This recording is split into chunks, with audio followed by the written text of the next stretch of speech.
আসসালামু আলাইকুম। শিক্ষা একাডেমিতে তোমাদের সবাইকে স্বাগতম। এই ভিডিওতে আমি তোমাদেরকে দশম শ্রেণীর প্রাক নির্বাচনী পরীক্ষা 2025-এর গণিত প্রশ্নটি কেমন হতে পারে তা তোমাদেরকে দেখিয়ে দিব। চলো তাহলে আমরা দেখে নিই প্রাক নির্বাচনী পরীক্ষা 2025-এর সাধারণ গণিতের প্রশ্নটি কেমন হতে পারে। আমরা এখানে দেখতে পাচ্ছি তোমাদের শ্রেণী হচ্ছে দশম শ্রেণী, বিষয় হচ্ছে গণিত, আর এই বিষয়টির কোড হচ্ছে 109। তোমাদের এই প্রশ্নটিতে পূর্ণমান দেওয়া আছে 70 নম্বর, বাকি 30 নম্বর হচ্ছে তোমাদের বহু নির্বাচনী প্রশ্ন। আর এই 70 নম্বরের জন্য তোমাদেরকে সময় দেওয়া হবে 2 ঘন্টা 30 মিনিট। এখানে যতগুলো প্রশ্ন আছে এই প্রশ্নগুলোর মধ্যে এখানে সৃজনশীল প্রশ্ন দেওয়া হয়েছে, আর এখানে তোমাদেরকে বলা দেওয়া হয়েছে প্রত্যেক বিভাগ থেকে ন্যূনতম একটি করে মোট 5টি প্রশ্নের উত্তর দাও। আমরা এখানে প্রথমে যেই সৃজনশীল প্রশ্ন 5টি দেখব, ওই 5টি প্রশ্নের জন্য তোমাদেরকে 50 নম্বর দেওয়া হবে। প্রত্যেকটি সৃজনশীলের জন্য 10 নম্বর করে 5টি সৃজনশীল দিতে পারলে তোমাদেরকে 50 নম্বর দেওয়া হবে।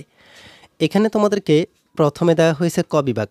এই ক বিভাগে বীজগণিত অংশ রয়েছে। বীজগণিত অংশের মধ্যে তোমাদেরকে 2টি বীজগণিত সৃজনশীল দেওয়া হয়েছে।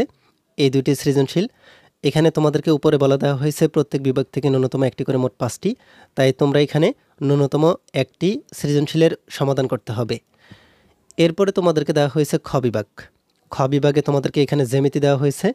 জ্যামিতিতেও এখানে তোমাদেরকে 3 নম্বর আর 4 নম্বরে 2টি সৃজনশীল জ্যামিতি দেওয়া হয়েছে। এই 2টি সৃজনশীল থেকে ন্যূনতম একটি সৃজনশীলের সমাধান করতে হবে। এরপরে তোমাদেরকে এখানে দেওয়া হয়েছে গ বিভাগ। গ বিভাগে ত্রিকোণমিতি ও পরিমিতি। এখানে তোমাদেরকে 5 নম্বরে ত্রিকোণমিতি দেওয়া হয়েছে। এই প্রশ্নটি হচ্ছে ত্রিকোণমিতি প্রশ্ন। এরপর 6 নম্বরে তোমাদেরকে দেওয়া হয়েছে পরিমিতি থেকে একটি সৃজনশীল প্রশ্ন।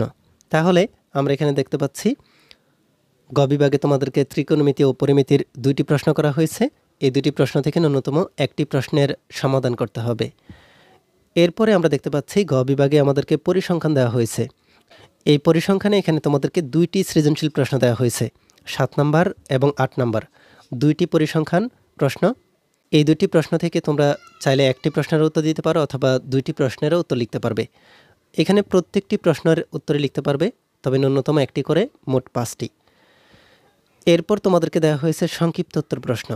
এখানে তোমাদেরকে বলে দেওয়া হয়েছে তোমরা যদি 10টি প্রশ্নের উত্তর লিখতে পারো, প্রত্যেকটা প্রশ্নের মান হচ্ছে 2 করে, 10 দুগুণে হচ্ছে 20।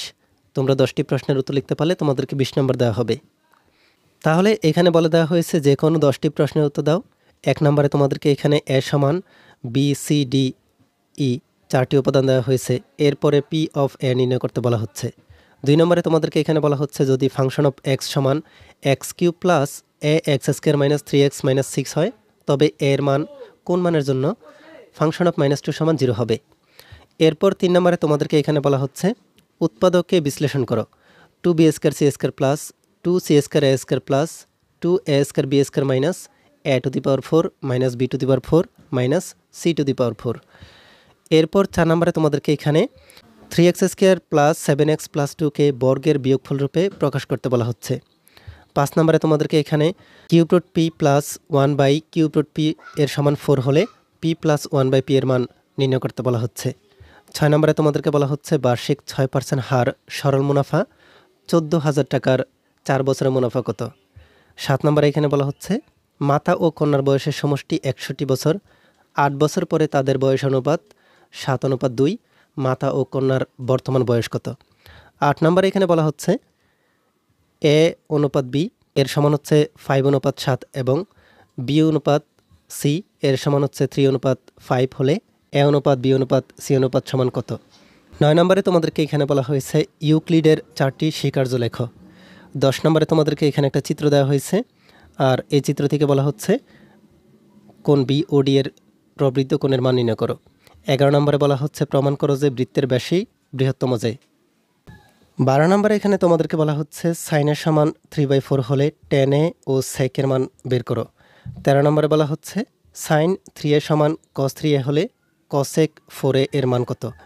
14 নম্বরে বলা হচ্ছে একটি বর্গের কর্ণের দৈর্ঘ্য 8√2 মিটার হলে বর্গটির পরিসীমা নির্ণয় করো। 15 নম্বরে বলা হচ্ছে চলকের পরিচয় সহ সংক্ষিপ্ত পদ্ধতিতে গড় নির্ণয় সূত্রটি লেখো। তাহলে তোমরা দেখতেই পাচ্ছ তোমাদের এই প্রশ্নটি কেমন হতে পারে। তোমরা এই প্রশ্নের মাধ্যমে তোমাদের পরীক্ষার জন্য প্রস্তুতি নিতে পারো। এই ভিডিওতে এই পর্যন্তই। পরবর্তী ভিডিওতে আমি তোমাদেরকে এই প্রশ্নের সমাধান করে দেখাবো। এই ভিডিওটি তোমাদের কাছে ভালো লেগে থাকলে ভিডিওটিতে লাইক ও শেয়ার করে দিতে পারো। আর পরবর্তী সকল ভিডিওগুলো পাওয়ার জন্য আমাদের এই চ্যানেলটিকে এখনই সাবস্ক্রাইব করে রাখো।